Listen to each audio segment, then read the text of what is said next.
Hello दोस्तों, मैं हूं निकू। आप सब कैसे हो? उम्मीद है कि आप अच्छे होंगे। आज मैं आपके लिए लेकर आया हूं एक नई और दिल दहला देने वाली कहानी। अगर आपके पास भी कोई ऐसी कहानी है और आप चाहते हो कि मैं उससे अपनी आवाज़ दूं, तो हमें ज़रूर शेयर करें। और हाँ, अगर आपने अभी तक हमारे चैनल को सब्सक्राइब नहीं किया है, तो अभी कर लीजिए ताकि आप डरावनी कहानियों का असली मज़ा ले सकें। दोस्तों, आज मैं आपको एक ऐसी कहानी सुनाने वाला हूँ जो मेरे एक दोस्त के साथ और उसके रिश्तेदार के साथ घटी सच्ची घटना है। मैं आज अपने 19 साल पहले हुए उस हादसे वाले घर को देखने गया था। घर को देखकर और उस घटना को याद करके आज भी मेरे शरीर में एक अजीब-सी फीलिंग आती है। मैं आपको बताता हूँ, ये घटना 2006 में हुई थी, जब मैं 7वीं क्लास में पढ़ रहा था। हमारी फैमिली नए किराए के घर में शिफ्ट हुई थी। उस घर के आसपास ज़्यादा कोई घर नहीं था, बस कुछ ही घर थे और वे भी खाली थे।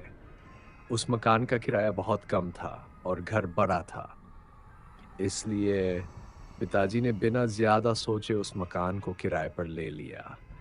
पिताजी इस बात से अनजान थे कि आने वाले समय में हमारे साथ क्या होने वाला है। मैं स्कूल जाने लगा और पापा ऑफिस। वो मार्च का महीना था, मेरे एग्ज़ाम शुरू होने वाले थे। हमारे मकान को 2-3 घर छोड़कर कुछ चहल-पहल हुआ करती थी, क्योंकि गर्मियों में देर रात तक बाहर बच्चों का खेलना, घूमना आम बात थी। उस ज़माने में मोबाइल फ़ोन सबके पास नहीं हुआ करते थे।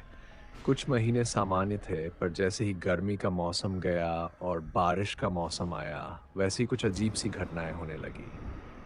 मुझे और मेरे बड़े भाई को एक आदत थी कि हम दोनों अक्सर देर रात तक जागते रहते थे। मैं जहाँ रात को पढ़ाई करता था, वहीं बड़ा भाई देर रात तक टीवी देखता था। तभी एक दिन रात के करीब 1 बजे घर के पीछे पायल की आवाज़ सुनाई दी। घर के पीछे बरसात के दिनों में बड़े-बड़े घास और जंगली पेड़-पौधे उग जाते थे, जो देखने में ही डरावने लगते थे। पायल की आवाज़ सुनकर मुझे थोड़ी अजीब-सी फीलिंग हुई। ये कैसी आवाज़ है? कुछ मिनट बाद पायल की आवाज़ बंद हो गई। मैंने सोचा शायद कोई मज़ाक कर रहा होगा, क्योंकि बचपन में भी मेरा साथ ऐसा मज़ाक हो चुका था। मैंने ज़्यादा ध्यान नहीं दिया और पढ़ाई में लग गया। फिर कुछ देर बाद सो गया। कुछ दिन ऐसा ही चलता रहा। पर पायल की आवाज़ कभी-कभी सुनाई देने लगी, खास तौर पर शुक्रवार को। मुझे भी अब थोड़ी अजीब फीलिंग होने लगी थी, पर मैं यही कहता रहा, ये शरारती लड़कों को ऐसा करके क्या मिल जाता है। उसके बाद मैंने पायल की आवाज़ पर ध्यान देना ही छोड़ दिया। जब भी ऐसा कुछ सुनाई देता, मैं टीवी देखने में लग जाता। पर एक दिन रात को मैं टीवी में फ़िल्म देख रहा था। उस दिन घर में सिर्फ मैं और माँ ही थे। पापा और भाई कुछ दिन के लिए चाचा के घर गए थे। जब मैंने फ़िल्म देखकर टीवी को बंद किया, तो मैंने देखा टीवी अपने आप चालू हो गया। मुझे लगा रिमोट में कुछ खराबी है। मैंने टीवी का मेन स्विच बंद किया, पर जैसे ही बंद करके जाने लगा, टीवी फिर से स्टार्ट हो गया। मैं सोच में पड़ गया। स्विच ऑफ करने के बाद टीवी का ऑन होना असंभव है। फिर मैंने बिना सोचे टीवी का प्लग निकालकर अपने कमरे में सोने चला गया। अगर कोई समझदार इंसान होता, तो वह उस दिन डर के मारे होश खो देता, पर मैं भूत-प्रेत की बातों पर विश्वास नहीं करता था और ना ही कभी किसी असली भूत कहानी को सुना था। तो मेरे लिए उस घटना से गुज़रना ज़्यादा कठिन नहीं था। मैं आज तक उसे टीवी की खराबी समझता था, जब तक कि सच्चाई पता नहीं चली। दिन बीतते गए, मैंने महसूस किया कि माँ और पापा की बातों पर अक्सर लड़ाई हो जाती थी। कभी-कभी तो बात बहुत बिगड़ जाती थी। ऐसा पहले कभी नहीं होता था, पर मैं उस समय बहुत छोटा था और इन सब पर ध्यान नहीं देता था। मैं खुद भी कुछ ज़्यादा आक्रामक होने लगा था। और गुस्सा आने पर मैं अपने ही पैर को डंडे से पूरी ताकत से मारने लग जाता था। वह पल बहुत अजीब और डरावना था क्योंकि ऐसा मैं कभी नहीं करता था। आज जब उस घटना की सच्चाई पता चली तो सोचकर ही कांप जाता हूँ। एक दिन ठंड का मौसम शुरू हो चुका था। रात 12 बजे के बाद मुझे वही पायल की आवाज़ सुनाई दी। उस दिन मेरे होश उड़ गए क्योंकि बारिश भी हो रही थी और ठंड भी बहुत ज़्यादा थी। ठंड का मौसम था तो घर के सारे फैन बंद थे जिसकी वजह से सब कुछ साफ-साफ सुनाई दे रहा था। उस दिन मैं पहली बार बहुत डरा क्योंकि अभी तक मैं पायल की आवाज़ को किसी लड़के या लड़की की शरारत समझता था। पर इतनी ठंड में और बारिश में कोई भी ऐसा बाहर पागलों की तरह नहीं जाता। उस दिन के बाद मुझे लगने लगा कि कुछ तो गड़बड़ है।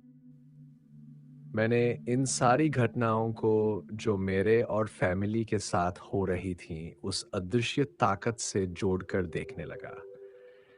मेरा डर दिन-ब-दिन बढ़ता गया। जब भी रात को मैं बाथरूम जाता तो ऊपर की खिड़की से हमेशा लगता कि कोई मुझे देख रहा है या कोई हाथ बाहर आएगा। मैंने रात को टीवी देखना और पढ़ाई भी छोड़ दी और जल्दी सोने लगा। मैंने अभी तक किसी को नहीं बताया क्योंकि बताता तो कोई भरोसा नहीं करता, चाहे पायल की आवाज़ हो या टीवी का अपने आप चालू होना। ये सब मेरे साथ ही हो रहा था। मैंने भाई को बताया पर उसने ज़्यादा ध्यान नहीं दिया। जैसे-जैसे वक्त बीता, घर के कई सामान अचानक गायब या टूटने लगे। एक दिन रात 11:30 बजे मैं बाहर निकला, देखने के लिए कि क्या हो रहा है। उस दिन घर में मेहमान आए थे, तो डर थोड़ा कम था।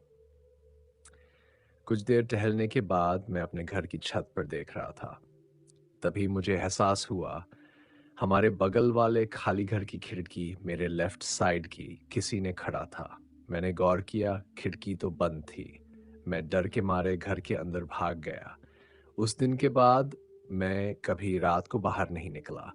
हर रोज शाम को हनुमान चालीसा चलाता, ऐसे कुछ मानसिक राहत मिली और घटनाएं कम होने लगी, डर भी कम हुआ। पर एक दिन ऐसा हुआ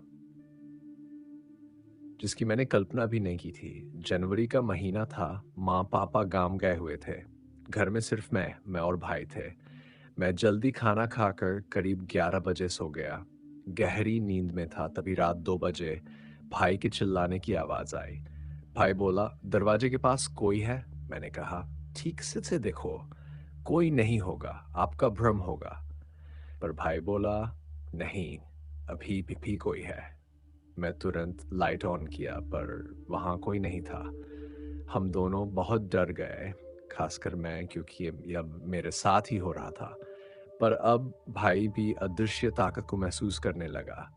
उस रात हम सुबह 5 बजे तक जागते रहे। 2 दिन तक सब ठीक रहा, पर 2 दिन बाद वह हुआ जिससे मैं हमेशा डरता था।